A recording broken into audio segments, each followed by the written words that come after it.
दोस्तों आज मैं इस वीडियो के थ्रू आपको बताने वाला हूं एफसीआरए की रिक्वायरमेंट और एफसीआरए के रजिस्ट्रेशन से पहले आपको कुछ बातें ऐसी बताऊंगा कि आपको वो बहुत ज़्यादा यूजफुल रहेंगे। दोस्तों ये तो मैं आपको बता ही चुका हूं प्रीवियस वीडियो में कि जब आप एफसीआरए का रजिस्ट्रेशन कराएंगे तो एफसीआरए का रजिस्ट्रेशन दो तरह का होता है, एक होता है प्रायर अप्रूवल और एक होता है परमानेंट रजिस्ट्रेशन। और अगर आप कोई भी फंडिंग आउटसाइड इंडिया से लेना चाह रहे हैं, फॉरेनर से लेना चाह रहे हैं, तो आपको एफसीआरए का रजिस्ट्रेशन कराने की जरूरत है, जो कि मिनिस्ट्री ऑफ होम अफेयर और आईबी की इंक्वायरी के बाद आपको वो दिया जाता है। बहुत इंपॉर्टेंट रजिस्ट्रेशन है, बहुत वैल्यूएबल रजिस्ट्रेशन है, बहुत कम एनजीओ सक्सेस हो पाती है इसे लेने के लिए। और आजकल गवर्नमेंट स्ट्रिक्ट है। स्ट्रिक्ट का मतलब ये नहीं होता कि वो देना नहीं चाह रही। बहुत सारे क्वेश्चन आए, सर आजकल तो गवर्नमेंट देने नहीं चाह रही है एफसीआरए, क्या हम अप्लाई करें या ना करें? नहीं यार, अगर कोई एक्ट बनाए तो गवर्नमेंट उसकी रेस्पेक्ट रखती है, उस एक्ट के अंतर्गत आप ले सकते हो। बस अंतर ये होता है, गवर्नमेंट कहती है कि आप कंप्लायंस करो ना, जिस ऑब्जेक्टिव के लिए एक्ट बनाए उस ऑब्जेक्टिव को हम स्ट्रिक्टली देखेंगे। ऐसा ना हो कि पैसा आए और टेररिस्ट एक्टिविटी में लग जाए, पैसा आए एजुकेशन के लिए और आप पर्सनली यूज कर रहे हैं, केवल ये अंतर होता है। तो पहले तो मैंने आपको आंसर ये दे दिया। जो बहुत सारे क्वेश्चन पूछे जाते हैं, सर क्या आजकल एफसीआरए होता है, क्या आपने कराया हुआ है? हमने तो सुना है कि भाई एफसीआरए आजकल गवर्नमेंट दे नहीं रही। भैया किससे सुना है? गली मोहल्ले से सुना होगा, अपने दोस्तों से सुना होगा कि नहीं हो रहा, उसका नहीं हो रहा तो आपका भी नहीं हो रहा। बिलीव, अगर कोई एक्ट है तो गवर्नमेंट उसकी पूरी रेस्पेक्ट रखती है, आपका भी होगा। अब दोस्तों मैं आपको ये बताने जा रहा हूं, कोई भी व्यक्ति अगर एफसीआरए में, चाहे वो प्रायर अप्रूवल हो चाहे वो परमानेंट रजिस्ट्रेशन हो, अगर वो अप्लाई करना चाहता है तो उसमें ध्यान रखना दोस्तों, अगर एक बार आप एप्लीकेशन लगाते हैं और एप्लीकेशन रिजेक्ट हो जाती है आईबी की इंक्वायरी के बाद या कोई भी रीजन की वजह से, तो उस एप्लीकेशन को आप 6 महीने तक दोबारा नहीं लगा सकते।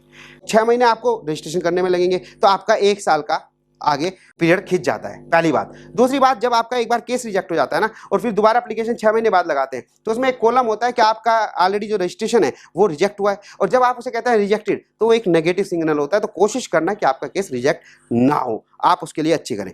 अब इस चीज को सेव करने के लिए मैं आपको 4 चीज बता रहा हूं। जब भी आप एप्लीकेशन लगाएं तो 3 या 4 चीजों को जरूर ध्यान रखें।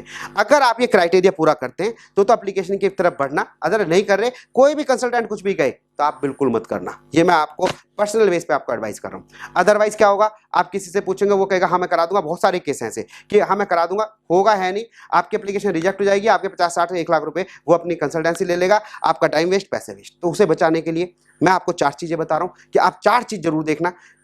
अगर ये चारों चीजें ओके होती हैं, देन आप अपनी जो एप्लीकेशन है उसे प्रोसीड कीजिएगा। सबसे पहले आपकी जो एनजीओ है 3 साल पुरानी होनी चाहिए, ठीक है? 3 साल पुरानी होनी चाहिए। यहाँ पे इंपॉर्टेंट बात यह है, 3 फाइनेंशियल ईयर नहीं होने चाहिए, 3 इयर्स टाइम पीरियड कंप्लीट होना चाहिए। मेरा कहने का मतलब क्या हुआ, आपकी कोई एनजीओ बनी 30 मार्च 2019 को, ठीक है? तो 18-19 की एक बैलेंस शीट हो गई, 19-20 की एक हो गई, 20-21 की एक हो गई। बैलेंस शीट तो 3 साल की हो गई, लेकिन 3 साल अभी कंप्लीट नहीं हुए। Understand what I am saying? तो आपके 3 इयर्स कंप्लीट होने चाहिए। दूसरा पॉइंट, आपके जो मेंबर है, क्योंकि इसमें आईबी इंक्वायरी होगी रजिस्ट्रेशन से पहले, किसी भी मेंबर का क्रिमिनल रिकॉर्ड नहीं होना चाहिए, ना उस पर कोई 6 महीने से ज्यादा सजा होनी चाहिए, कोई भी क्रिमिनल रिकॉर्ड उसका नहीं होना चाहिए, ना ही उस पर केस चलना चाहिए। क्योंकि अगर आपका एक मेंबर का भी चला तो जब आईबी की इंक्वायरी होगी तो आपका केस रिजेक्ट करके आपके हाथ में दे दिया जाएगा। तो इस चीज का आपको ध्यान रखना है।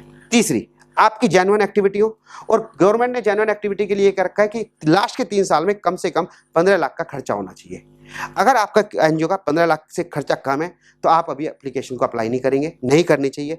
आप अप्लाई कर सकते हैं, रिजेक्ट होकर आ जाएगी। 15 लाख के एक्सपेंडिचर आपके होने चाहिए, और 15 लाख के एक्सपेंडिचर एडमिन एक्सपेंडिचर नहीं होने चाहिए, उस एक्टिविटी पे होने चाहिए जिस एक्टिविटी के लिए आपने एनजीओ बनाई है, सोशल एक्टिविटी पे खर्च होना चाहिए।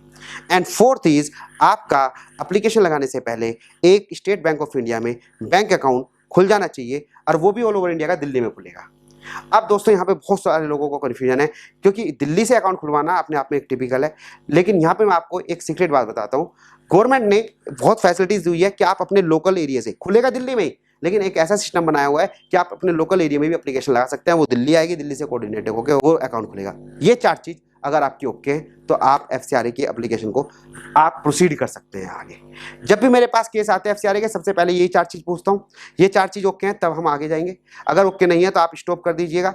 आप एक प्रोफेशनल सर्विस आपको रिजल्ट देने के लिए वर्किंग करी जाती है, ना कि बिना बात एप्लीकेशन लगा दी। इन बातों का ध्यान रखें। आपके कंसल्टेंट अगर चेक ना कर सकते हो, आप चेक कीजिए ये 4 चीज़ों, तभी मेरा पर्पज़ है ये बताने का। तो दोस्तों मुझे उम्मीद है कि आपको ये वीडियो बहुत यूजफुल रही होगी, आप इसे कंसीडर करेंगे। फिर मिलते हैं नई वीडियो के साथ। चैनल को सब्सक्राइब कर देना। नई नई information, unique information, actual content मैं आपको देता रहूँगा। Thank you so much.